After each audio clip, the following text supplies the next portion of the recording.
Saint John the Baptist Church, a historical landmark in Misamis Occidental. Hello friends and followers, atong suruyon ning Saint John the Baptist ang pinakakaraan nga Catholic Church in Mindanao. Located ni siya sa historic town of Jimenez, Misamis Occidental. Architect ani nga building kay si Father Roque Ascuna.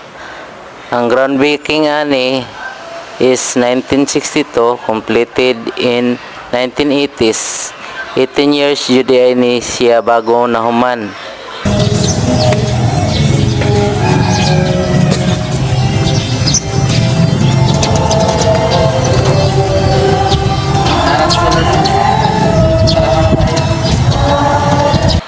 Ang mga materialis ani nga gigamit kay kasagaran mga coral stone.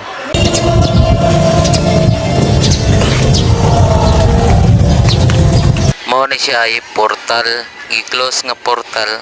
Ang history daw ani nga portal kay naay sulod ani wala daw kagawas. Kani nga portal paingon ni sa dagat, nailangob ani paingon sa dagat. Gwardiya diri sa eskwelahan. Maring tabunan nila. Tabunan na lang nila. So ang atong sa dagat, open pa to. Open pa siguro gibang lalam, andar galang. Normal na istorya na sa kon.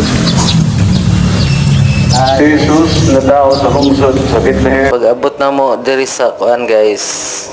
Pag-abot na mo diri sa tubangan na may kasal So diretso na lang may diri sa kilid na ilang service diri sa kinasal.